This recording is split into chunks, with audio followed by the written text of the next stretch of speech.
In this lesson, we will learn about stellar variability.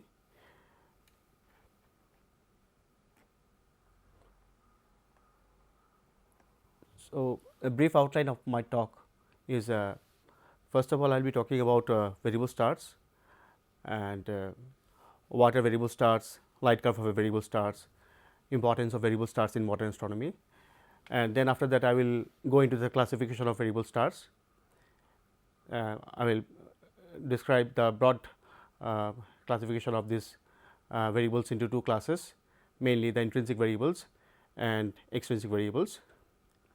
And after that I will be talking about the pulsatile stars, which are one of the classes of intrinsic variable stars, and then I will go into the details of each of the pulsating stars, and lastly I will be talking about the eclipsing binary stars, where the variability due to eclipses, and these are extrinsic classes of variables.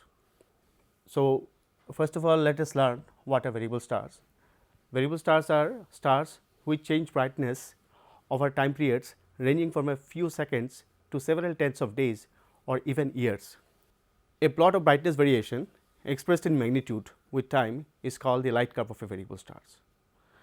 The time is generally expressed in Julian date, which is the interval of time in days since noon at Greenwich on January 1st, 4713 BC. A regular variable star can be characterized by its light elements. They are its period and a reference epoch. The epoch will be given in Julian date and the period will be in days in most cases. Mostly a light curve is expressed in terms of a phase light curve, where the phase is the fraction and it goes from 0 to 1. It is a fraction of the period at the time of the observation. Phase is defined as t minus t naught divided by p minus the integer part of t minus t naught divided by p, where t is the time of observations and t naught is any reference epoch like maximum or minimum of a light curve, and p is the period of the variable star. This p is found from the light curve of variable stars. So, here is one example of the light curve of an eclipsing binary star, and in the upper panel we can see that the star has been observed in 3 days, and now we will try to convert this light curve into a phase light curve. So, for that we will be using the equation, phase equation, we have talked about it a few minutes earlier, and this phase is already we have defined, and the phase light curve is given in the bottom panel. Sometimes in case of a binary star, there is a called the ephemeris. Ephemeris it gives the timing of eclipses, and this is given by an equation. This is in heliocentric Julian date, and this is the time of occurrence of primary eclipse, and this is the any reference epoch at the time of observations, and p is the period and E is basically called the ephemeris. Now, we will be talking about the importance of variable stars in modern astronomy. Variable stars give important information about the nature and evolution of stars, the stellar populations and the structure of the galaxy. This information can be used to gain fundamental knowledge about our universe in general. Pulsating stars are used to constrain stellar models, to understand the internal structure of stars, and in determining cosmic distances. On the other hand, eclipsing binaries are useful for direct determination of masses and radii of stars using the geometry of their orbits. They also provide an accurate method for measuring distances, since the radii and temperature of the components can be reliably determined from the combined photometry and spectroscopy.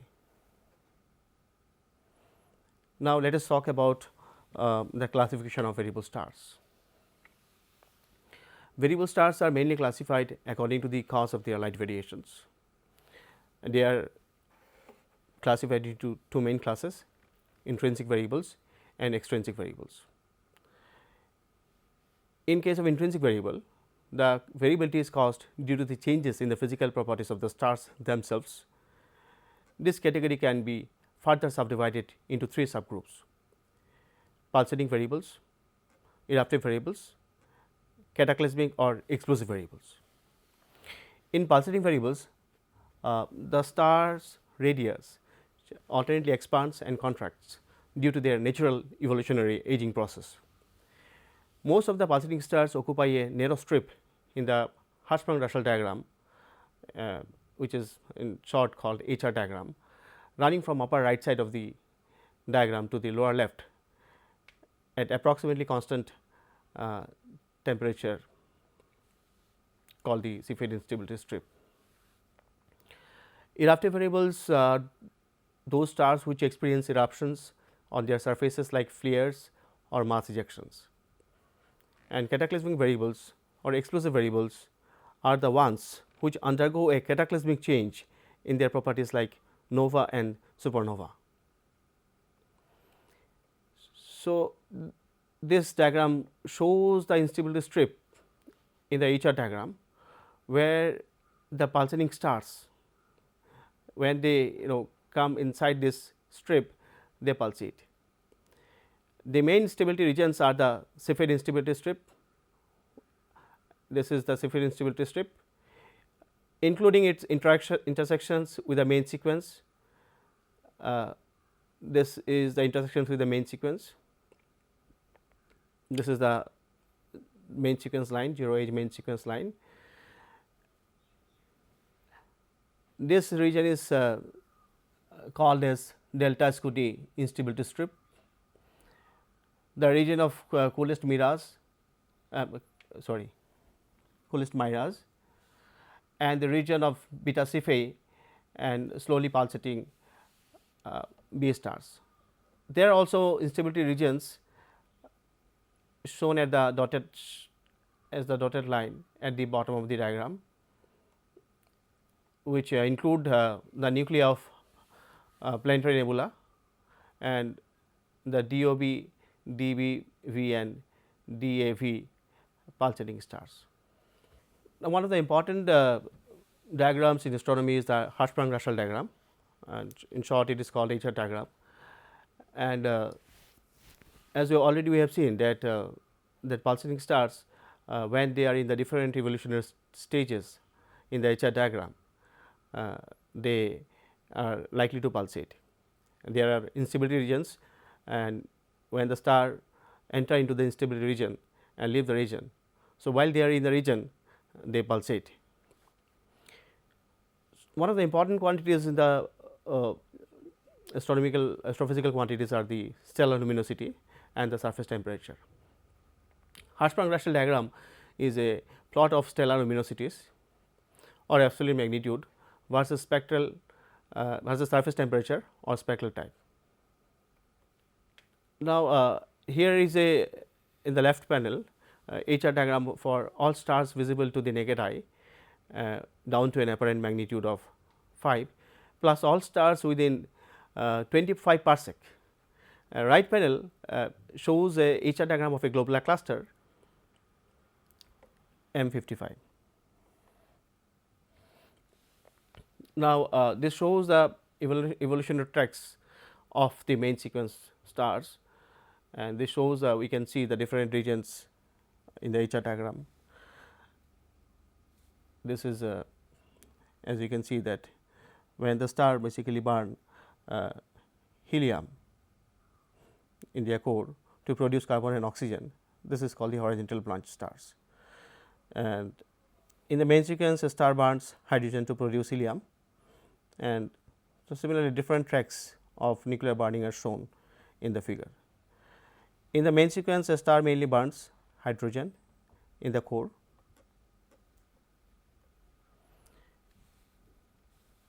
Now, stars classification is incomplete without luminosity classification. And this modern luminosity classification scheme is known as Morgan-Keenan luminosity classification scheme. Here stars are classified into different luminosity classes, like bright supergiants are classified as 1A, supergiants are classified as 1B, bright giants are classified as 2, giants are classified as 3, subgiants as 4, dwarfs or main sequence are classified as 5, subdwarfs are classified as 6, and white dwarfs are classified as 7 in the Morgan-Keenan luminosity classification scheme. For instance, Sun is a G25 star. So, here G2 is basically the spectral type is the, and this is G2 is the spectral class and 5 is the luminosity class, which shows that Sun is basically a main sequence star. Now, we will be talking about pulsating stars. Now, pulsating stars are classified based on their mass, evolutionary status, period, amplitude and shape of the light curves. Now, in the HR diagram, these stars are mainly classified into beta Cephei stars and slowly pulsating B variables. Then we have rho stars, rapidly oscillating AP stars. We have gamma Toratus variables, delta Scuti stars. Now, all these stars, these 4 stars, they are located in the main sequence. They are located in the main sequence, and out of this, these 3 are rho AP star, rho star, gamma Toratus variables, and delta Scuti stars. They lie within the delta Scuti instability strip. Now, we have the RR Lyrae stars. RR Lyrae stars, they are in the horizontal branch, and then we have Cepheids of different class like type 1 or type 2 Cepheids. Type 2 Cepheids are in the AGB or post AGB stages of stellar evolution. These 2 RR Lyrae and Cepheids, they lie within the Cepheid instability strip. Then we have the Mira variables, which are in the AGB stage of evolution, and apart from that we have the pulsating white dwarfs which lie in the planetary nebular tract. Before going into the details of each of the stars, we will try to understand a few things. First, we would like to know what is an hydrostatic equilibrium. Hydrostatic equilibrium is very important equation for stellar structure dealing with spherical symmetric objects. It refers to the equilibrium conditions of the star when the force due to gravity is balanced by the force arising due to the pressure gradient of gas plus radiation inside the star. And mathematically, the equation can be written as dP by dr is equal to minus g mr rho r divided by r square. It is the pressure gradient dP by dr and not the pressure which supports a star from collapsing under its own gravity. Here P denotes the total pressure, mr the mass enclosed within the radius r, and rho r density at r. Now, here shows one of the cartoon, and which shows the existence of pressure gradient inside the star, which supports the star from falling under its own gravity. At the surface of the star, the pressure is 0 and is maximum at the center of the star. So, here the cartoon depicts that at the center the pressure is 0, and while at the center of the star the pressure is maximum. Then we will also encounter some term like stellar opacity. The removal of photons from a beam of light travelling through a gas is termed as absorption. Absorption includes scattering of photons such as Compton scattering, as well as true absorption of photons by atomic electrons making upward transitions. The opacity of a star is a factor which determines how radiation diffuses from the interior to the outwards of the star. Mathematically, it is defined as the cross section for absorbing photons of wavelength lambda per unit mass of the stellar material.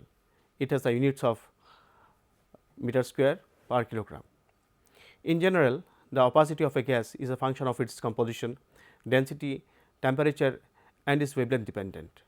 It is denoted by kappa lambda.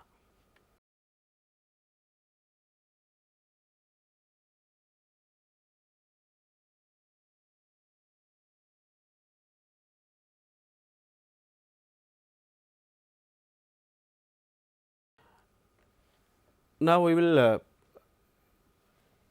study how we can build up a simple model for pulsating stars.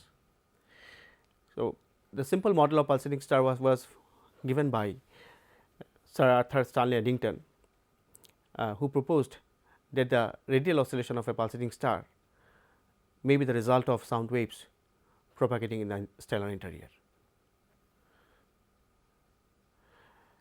Now, a rough estimate of the pulsation period can be easily obtained by the length of the time it would take a sound wave to travel across the diameter of a star of radius r and constant density rho. So, therefore, the period capital P is twice r divided by V s, where V s is the adiabatic speed sound given by square root of gamma p divided by rho, where rho is the pressure and gamma is the ratio of the specific heats of gases of the stellar material. The pressure may be obtained from the equation of hydrostatic equilibrium given by dP by dr is equal to minus g m r rho divided by r square. Here m r is equal to 4 pi by 3 r cube rho, and this can be written into dP by dr is equal to minus 4 pi g r rho square divided by 3. Now, integrating the above equation using the boundary condition that the pressure at the surface is equal to 0, then we can write the pressure as a function of r given by this expression 2 by 3 pi g rho square capital R square minus small r square. Thus, the pulsation period is roughly given by 2 into 0 integration 0 to r V s dr by V s, and this integration can be solved to find capital P is equal to square root of 3 pi divided by 2 gamma 0, and so therefore, the period goes as 1 by square root of the mean density. It goes inversely as the square root of the mean density. This relation is known as the period mean density relation, and it shows that the pulsation period of a star is inversely proportional to the square root of its mean density. Although the derivation is not so much rigorous, however, it produces period estimates for classical CFITs that are in good agreement with the observations. Now, we can derive the same equation by using the virial theorem. So, we know that the kinetic energy is given by 3 by 2 n k T. Now, this capital N is the number of molecules of the gas, K is the Boltzmann constant and T is the temperature. This n k T can be replaced with a P into V, where P is the pressure and capital V denote the volume. This comes from the kinetic theory of gases, and this can also be written in terms of a quantity called the mean molecular weight, and the pressure can be written as rho k T divided by mu m h, where mu is the mean molecular weight and m h is the atomic mass of hydrogen. And from here we can find P by rho is equal to k T divided by mu m h. Now, the gravitational potential energy of a star can be written as g m square by r. Now, applying the virial theorem, which says that 2 times the kinetic energy is equal to the potential energy. Now, we put the values and after that we find that square root of gamma p by rho is equal to square root of gamma g m divided by 3 r, and since this square root of gamma p by rho is nothing but the speed of sound in gas. So, this is equal to square root of gamma g m divided by 3 r. Therefore, the pulsation period is given as capital P is equal to twice r by V s. So, we have got P is proportional to square root of r cube by m, and this density goes as mass per unit volume.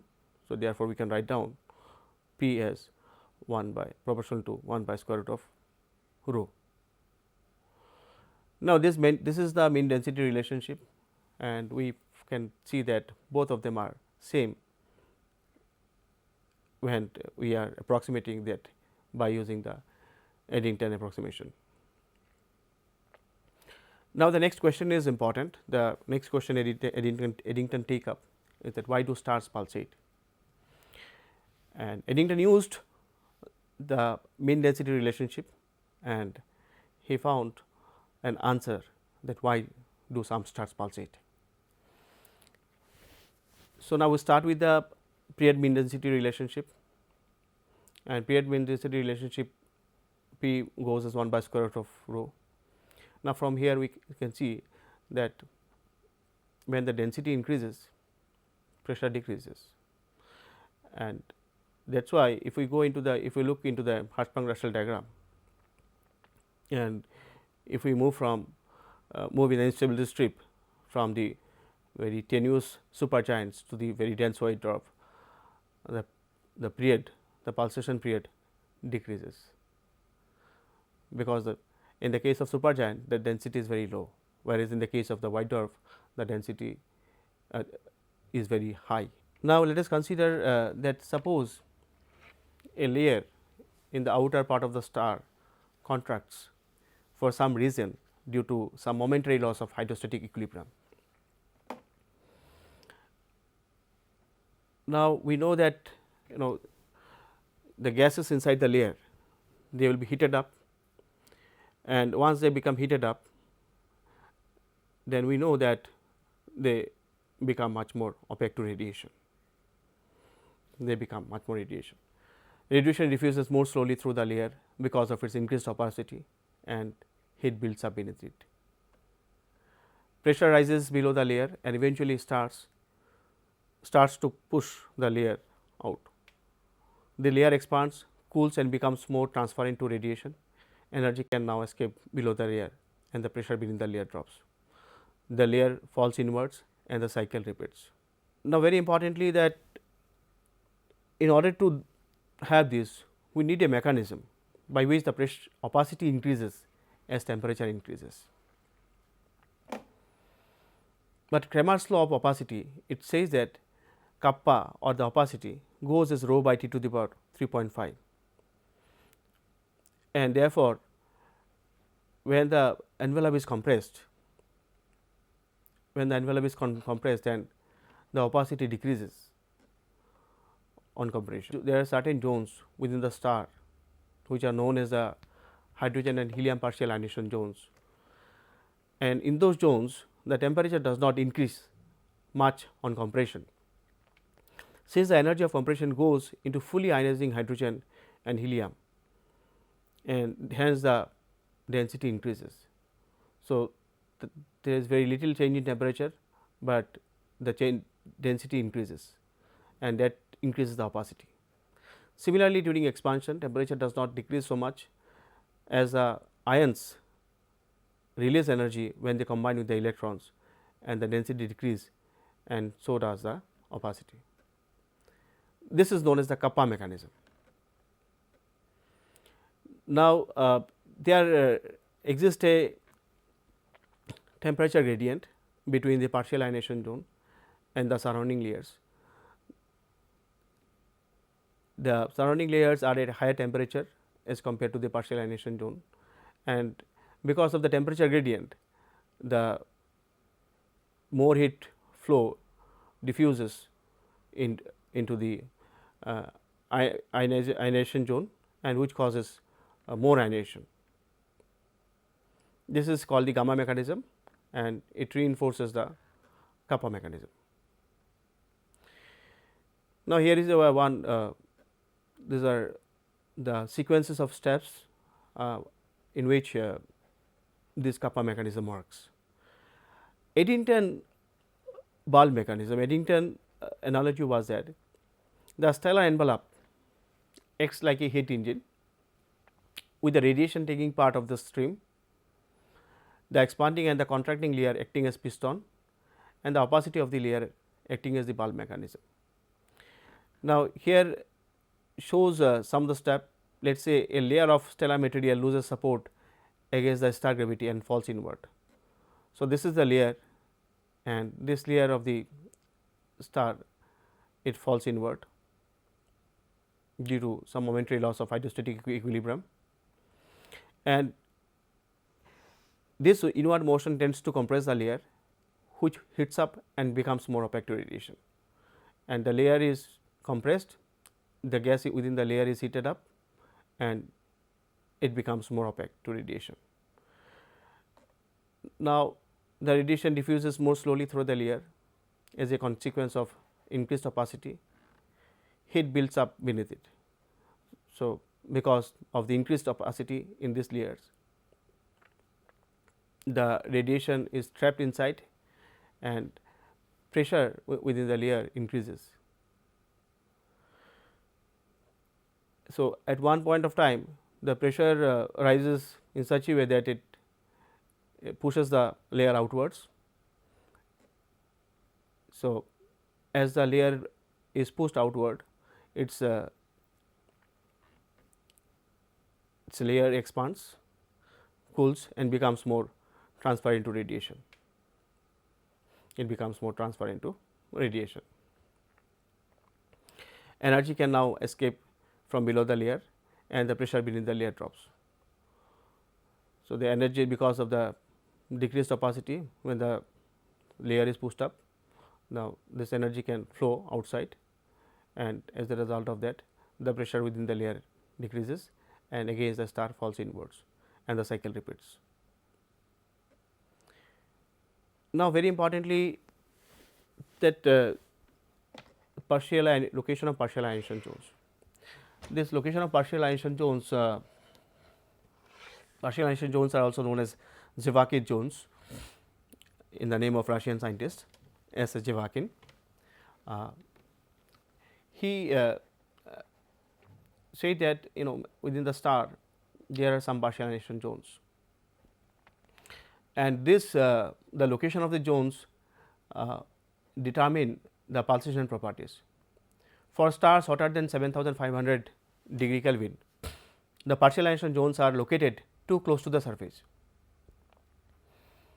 So, here in this case, in the left figure, we can see that at a temperature of the order of 7500 degree Kelvin, these partial ionization zones are located close to the surface of the star, where there is not enough mass to drive the oscillation. This accounts for the blue edge of the instability strip. Similarly, for stars cooler than 5500 degree Kelvin, the partial ionization zones are located deep in the stellar interior.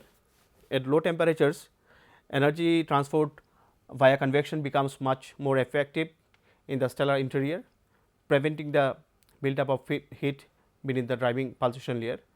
This accounts for the red edge of the instability strip. Now, there exists a very important relationship between the luminosity and the hydrogen ionization zone of a pulsating star. The maximum brightness of a pulsating star occurs when least mass lies between the hydrogen ionization zone and the star surface. As a star oscillates, the location of an ionization zone changes with respect to both its radial position r and its mass interior to r, denoted by m subscript r. Although the energy beneath the layer beneath the ionization layer peaks when the star's radius is at a minimum. This energy propels the hydrogen ionization zone towards the star surface. The observed luminosity of the pulsating star is thus at a maximum slightly after the star has been compressed to its smallest radius.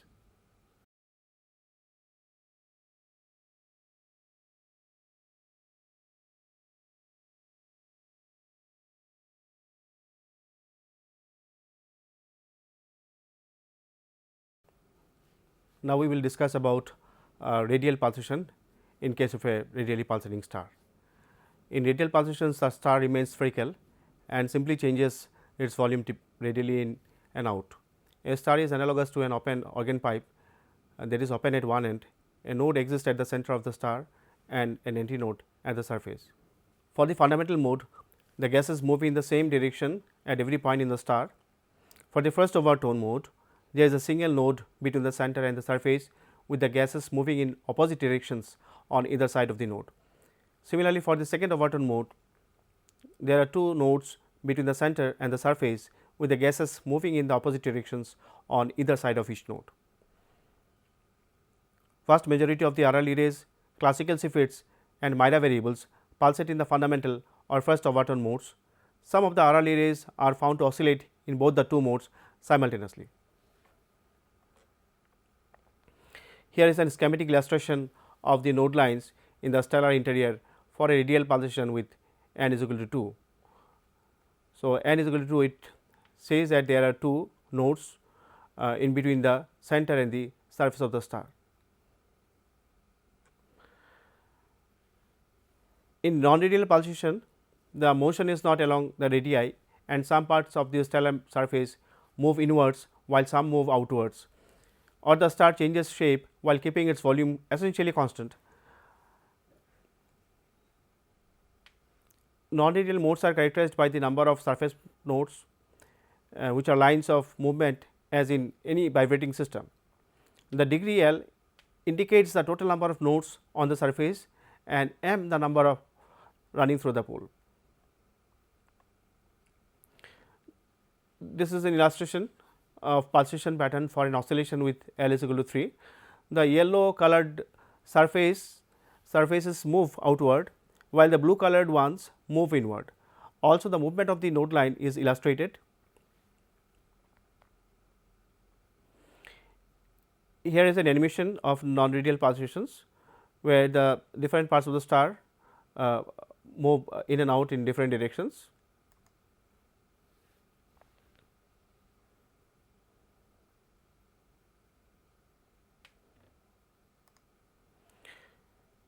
Non-radial pulsations are also classified into P and G modes, and these two main sets of these are two main sets of solutions to the equation of motion of a pulsating star.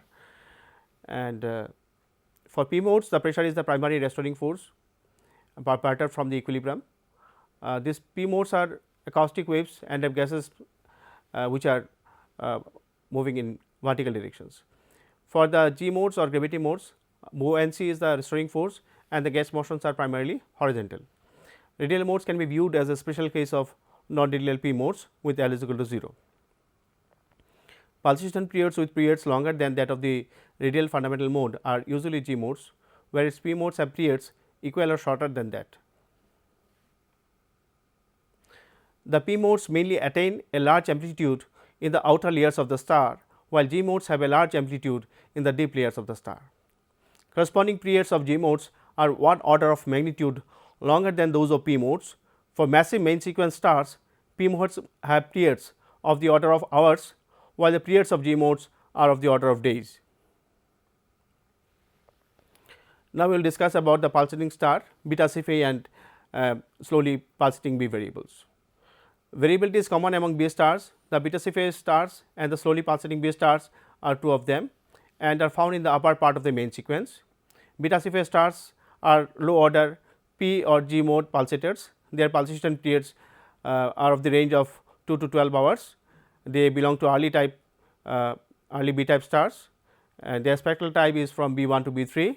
They are massive, masses go from 7 to 20 solar masses, and their temperatures are very high, of the order of 18,000 to 35,000 degree Kelvin. Slowly pulsating B stars are high radial G mode pulsators. Their pulsation periods go from 0.5 to 5 days. They belong to mid to late B type of star, and they are very massive. Their masses range from 3 to 8 solar masses, and also they are very hot. Their temperatures go from 10,000 to 20,000 degree Kelvin. Here is an example of a beta Cephei star, and there are 4 light curves shown for 4 stars, 4 beta Cephei stars. These are taken from Pigulski and Pozmansky, and these stars were discovered from the ASAS data. ASAS belongs to ASAS is basically it is a ground based survey called All Sky Automated Survey. Now, here is a light curve of a slowly pulsating B stars. This stars you can see they can have a large number of modes. They are multiperiodic.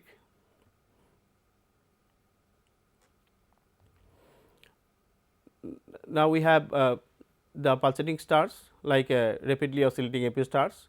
They are a subtype of AP star. They are chemically peculiar that exhibit short time scales, rapid photometric or radial velocity variations. The known period range from 4 to 21 minutes. They have a strong magnetic field of the order of 1000 Gauss and chemical peculiarities with non-uniform distribution both horizontally and vertically. Their rapid oscillations are interpreted as high overtone, low degree, non-radial P modes. They lie in the delta Scuti main stability strip on the main sequence.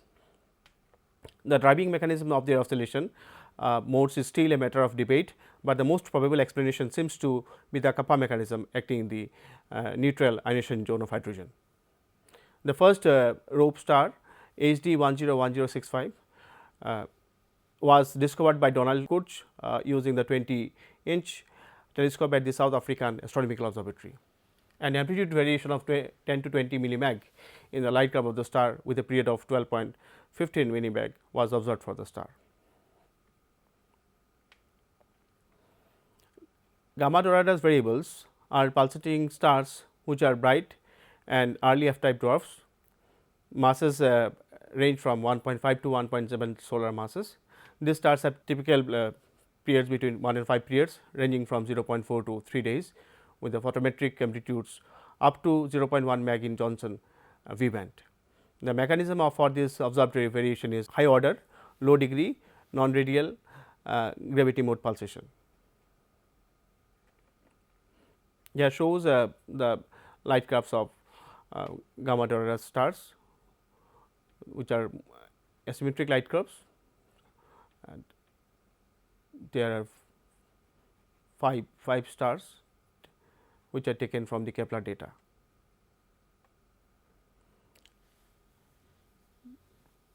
Delta Scuti stars. Delta Scuti stars are short period pulsating variables located in the lower part of the classical instability strip on or above 0 age main sequence in the HR diagram and have masses ranging from 1 to 3 solar mass. The typical time scales of oscillations range from 18 minutes to 8 hours. Since the time scale of oscillation of this class of stars is short and since they are bright, the time sampling of the light curves is of the order of few tenths of seconds and requires fast photometry. These variables are spectral type A to F dwarfs or subgiants that have not yet reached the red giant branch and hence are mainly moderately evolved objects. The majority of these variables pulsate with very low amplitudes ranging from 0.1 mag to several tenths of a mag in the V band with non-radial, low degree and low order P modes. Some are radial pulsators and some others also pulsate in a mixture of radial and non-radial modes. Delta Scuti stars are divided into two main types, the high amplitude delta Scutis HADS and low amplitude delta Scutis, namely LADS stars. High amplitude delta Scuti stars have photometric variation of more than 0.25 magnitudes. They pulsate primarily in the radial modes and have higher amplitudes. Conventionally, with the V band amplitude less than 0.30 mag and have more stable light curves. Some of the high amplitude delta Scuti stars may have non radial pulsation modes present. The light curves are generally asymmetric with the rise time from a minimum to maximum light being short as compared to the decline time from the maximum to minimum light in the same sense as Cepheids and RRAB type stars. Here are some examples of high amplitude delta Scuti stars. On the other hand, low amplitude delta Scuti stars have small variations on the order of millimag. They typically pulsate in the multiple modes and often have non radial modes. Delta Scuti stars are often considered to be the short part counterparts of the classical Cepheid excited by the kappa mechanism. These are some typical light curves of low amplitude delta Scuti stars.